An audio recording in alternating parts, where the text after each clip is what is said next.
नमस्कार, स्वागत है आप सबका आपके चैनल ऑनलाइन एग्जाम सेंटर में। और आज बारी है क्वेश्चन नंबर 20 की।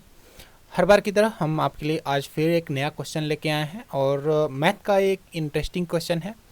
इसमें हो सकता है कोई छोटी ट्रिक इस्तेमाल हो और इसके और भी कई तरीके हो सकते हैं सॉल्व करने के। अब इसमें से चेक करना है कि क्या आपको वो तरीका पता है। सबसे पहले हम आते हैं क्वेश्चन पे कि क्वेश्चन में क्या दिया हुआ है। आप देख सकते हैं इस प्रकार का एक स्क्वायर है और इस स्क्वायर में जो आपको यहाँ पर जो साइड्स दिख रही हैं, जैसे आप यहाँ पे देख सकते हैं ए साइड और ए साइड यहाँ पर आपस में बराबर हैं।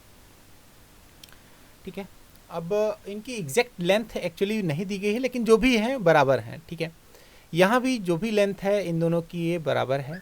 ठीक है, और यहाँ भी ए वाली लेंथ इस वाली लेंथ की बराबर है। ये सभी लेंथ क्या है, बराबर हैं। क्यों? क्योंकि ये जो पॉइंट्स हैं ये सभी इस स्क्वायर के या इस जो भी क्वाड्रिलेटरल है इसके ए मिड पॉइंट्स हैं। इनके बीच में कोई एक रैंडम पॉइंट यहाँ पर इस तरीके से लिया गया है और इस रैंडम पॉइंट से बाकी जो मिड पॉइंट्स हैं उनको ज्वाइन किया गया है। तो यहाँ पर कुछ इस प्रकार का फिगर बन रहा है और जब इस प्रकार का फिगर बन रहा है तो इसमें इस वाले पोर्शन का एरिया 20 सेंटीमीटर स्क्वायर है, इस वाले पोर्शन का एरिया 16 सेंटीमीटर स्क्वायर है और इस वाले पोर्शन का जो एरिया है वो 32 सेंटीमीटर स्क्वायर है। अब आपसे पूछा जा रहा है कि जो बाकी बचा स्क्वायर है इसका एरिया कितना होगा। अब एक्चुअली अगर आप इसमें कोई डायरेक्ट फार्मूला लगाना चाहें तो ये क्वेश्चन सॉल्व नहीं होगा, तो इसमें आपको दिमाग का इस्तेमाल करना होगा। हम आपको इसमें सेम पहले आप इस क्वेश्चन को पहले ट्राई कीजिए, फिर आप सॉल्यूशन को जानने का कोशिश कीजिए, क्योंकि जब आप किसी क्वेश्चन को करने का प्रयास करते हैं तभी आप उस क्वेश्चन की जो एक्चुअल वैल्यू है उसको आप समझ पाते हैं। यहाँ पर हम सेम इसी क्वेश्चंस को कुछ इस तरीके से डिज़ाइन करेंगे और इसमें कुछ एक कॉन्सेप्ट का इस्तेमाल करेंगे, वो हम आपको बताते हैं।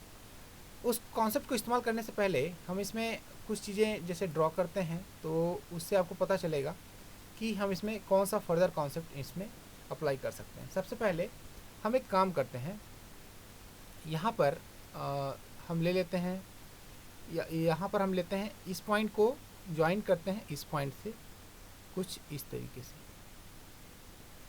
और सेम इसी पॉइंट को ज्वाइन करते हैं इस पोर्शन से। तो यहाँ पर जो हम इस्तेमाल करेंगे कॉन्सेप्ट का, वो कॉन्सेप्ट कुछ इस तरीके से है कि सेम बेस और सेम हाइट, जो ट्रेंगल एरिया ऑफ ट्रेंगल का फार्मूला होता है। ठीक है, एरिया ऑफ ट्रेंगल का जो फार्मूला होता है वो होता है half of base into height. अब अगर आप ध्यान से देखें तो इस ट्रेंगल और इस ट्रेंगल की जो हाइट है वो दोनों सेम है, क्योंकि ये मैक्सिमम पॉइंट है। तो दोनों ट्रेंगल की जो हाइट है वो यहाँ पर सेम है। मेरी जो लाइन है वो थोड़ा सीधी नहीं बनी है, लेकिन आप इसको सपोज कर सकते हैं this is suppose to be perpendicular to. यहाँ से जो लाइन बन रही है ये परपेंडिकुलर है और ये दोनों ट्रेंगल्स की हाइट है और हाइट दोनों ट्रेंगल्स के लिए सेम है। फिलहाल इसको मैं इरेज कर देता हूँ जिससे आपको कोई प्रॉब्लम ना हो। बस आपको इतना याद रखना है कि ये हाइट है और इसी को हम आगे लेके चलने वाले हैं। तो अब यहाँ पे दो ट्रेंगल हैं, यानी इस ट्रेंगल का एरिया इस ट्रेंगल के एरिया के बराबर होगा। दोनों जो ट्रेंगल्स हैं इनका जो एरिया है ये क्या होगा, आपस में बराबर होगा।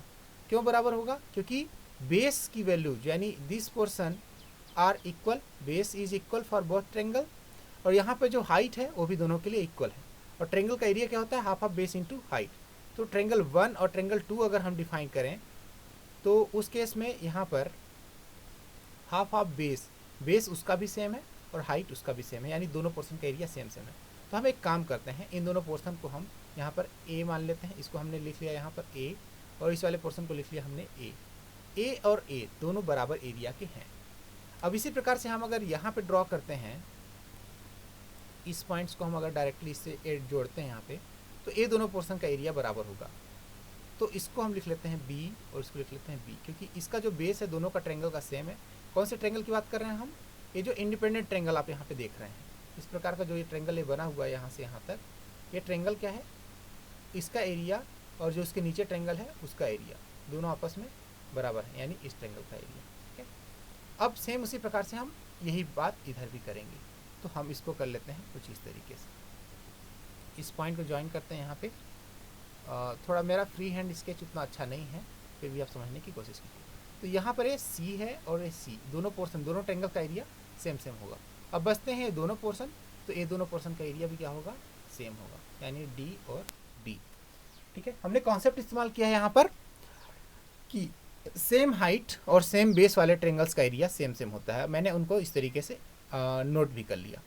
अब आप अगर एक चीज़ ध्यान से देखें तो जो अपोजिट कॉर्नर्स हैं, अपोजिट जो ट्रायंगल्स हैं, यहाँ पर एक हम इसको लेते हैं ए, इसको लेते हैं बी, इसको लेते हैं सी, इसको लेते हैं D. A plus B plus C plus D, जो इसका एरिया होगा वो बराबर होगा A plus B plus C plus D के, क्योंकि ए बी सी डी अपने आप में एक वैल्यू है, तो दोनों साइड हम उन वैल्यूज़ को लिख सकते हैं। तो हम इसी को लिखने जा रहे हैं, ध्यान से देखिएगा। यहाँ पर a plus B plus C plus d, हमने इसको, यानी अब ध्यान से देखिएगा, a plus B plus C plus d इसको लिया है। अब इसका एरिया जो होगा बराबर होगा, क्योंकि हम यहाँ पर सेम टर्म इधर भी लेने वाले हैं। तो यहाँ पे देखिएगा ए यानी ए वाला इस जो ट्रायंगल है, A plus D, A plus D यहाँ पे देखिए, और सामने देखिए यहाँ पर प्लस बी प्लस सी। अगर आप इसको ध्यान से देखें तो एक्चुअली ये A plus B plus C plus D ही है, जैसा यहाँ पे है A plus B plus C plus D, यहाँ पे भी है, कि हमने इनको अलग ब्रैकेट में रखा है। क्यों? क्योंकि इनकी वैल्यूज़ जो है हमें नोन है, तो हम यहाँ पे क्या करेंगे, वैल्यूज़ को पुट करेंगे। ए प्लस बी की वैल्यू हमको दी हुई है, ए प्लस बी की वैल्यू, यानी हम अगर इसकी बात करें इन दोनों की, तो इन दोनों की कंबाइंड वैल्यू दी है 16 सेंटीमीटर स्क्वायर। हम इसको यहाँ पे लिख लेंगे 16 सेंटीमीटर स्क्वायर, प्लस सी प्लस डी, यानी ये जो दोनों पोर्शन है यहाँ पर, इन दोनों पोर्शन की जो वैल्यू है वो भी हमें एरिया का जो सम है वो दिया हुआ है, दैट इज 32 सेंटीमीटर स्क्वायर। तो हम यहाँ पर लिख लेते हैं 32 सेंटीमीटर स्क्वायर। हमने पूरा ऐड कर लिया, इधर भी ABCD था, उधर भी ABCD है, लेकिन अब हम उसको डिफरेंस करके इस तरीके से ऐड कर रहे हैं। तो अब यहाँ पे देखिए ए प्लस डी हमें नोन नहीं है, तो हम इसको जो क्वेश्चन मार्क है इसको मान लेते हैं थोड़ी देर के लिए x प्लस, अब यहाँ पे रास्ता बी प्लस सी यानी ए वाला पोर्शन। तो बी प्लस सी का पोर्शन कितना है, 20 सेंटीमीटर स्क्वायर। तो हम यहाँ पे लिख लेते हैं 20 सेंटीमीटर स्क्वायर। अब जब आप इस इक्वेशन को सॉल्व करेंगे तो आपको मिल जाएगा 16 प्लस 32 माइनस 20। ठीक है, तो हम एक्चुअली इसको जब सॉल्व करेंगे तो यहाँ पर हमें मिलेगा x इक्वल टू 16 प्लस 12। ठीक है, 16 प्लस 12, और यहाँ पे हमें मिल जाएगा 28 सेंटीमीटर स्क्वायर। ठीक है, इस तरीके से आप इसकी वैल्यू को फाइंड आउट कर सकते हैं। तो ये बहुत सिंपल तरीका था और इसी तरीके से इसका सॉल्यूशन फाइंड आउट किया जा सकता है। कॉन्सेप्ट था कि सेम हाइट और सेम बेस होने पर जो एरिया है वो सेम होगा। ये आपको मिल जाएगा, एक क्वेश्चन जो है एक क्लास 9th का है, ये क्वेश्चन क्लास 9th का है जो CBSE के सिलेबस में मेंशन है। ठीक है, तो आपके साथ मिलते हैं नेक्स्ट वीडियो में, और ऐसे ही क्वेश्चन हम आपके लिए लेके आते रहते हैं, और साथ में आपको और भी कई सारे क्वेश्चन सॉल्व करने को मिल जाएंगे हमारे चैनल पर। हम कई बार इसमें कंपटीशन ऑर्गेनाइज करते हैं, और जो सही जवाब देता है उसको हम अपने चैनल पर प्राइज़ भी देते हैं। ठीक है, अगर आपको ऐसे क्वेश्चन सॉल्व करना बहुत इंटरेस्टिंग लगता है और आपको ऐसे क्वेश्चन सॉल्व करने में बहुत आनंद आता है और अपने फ्रेंड्स के साथ शेयर भी करना चाहते हैं, और इन क्वेश्चंस का एक फ़ायदा ये है कि अगर आप ऐसे क्वेश्चंस रेगुलर करते हैं तो आपका जो एप्टीट्यूड है, आपका जो रीजनिंग लेवल है, आपका थिंकिंग लेवल है, वो इंक्रीज़ होता है। आपको किसी जो नॉर्मल जो पढ़ाई है उससे थोड़ा सा हट के सोचने को मिलता है, क्योंकि आप यहाँ पर एग्ज़ाम के लिए नहीं पढ़ते हैं, आप यहाँ पर माइंड को ग्रो करने के लिए पढ़ते हैं।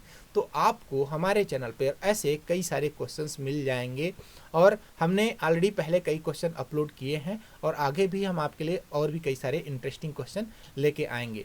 ऐसे बहुत ही कॉन्सेप्चुअल क्वेश्चंस हैं, ना सिर्फ मैथ के बेस पे बनाए गए हैं, बल्कि और भी उसमें कॉन्सेप्ट यूज होते हैं, जैसे कि रीजनिंग का जो स्किल है, और जो आपको आंसर देने का जो प्रोसेस है वो सब आपको किस तरीके से देना है, ऐसे क्वेश्चंस आपको दिए जाएंगे जिसमें आप उलझ जाएंगे।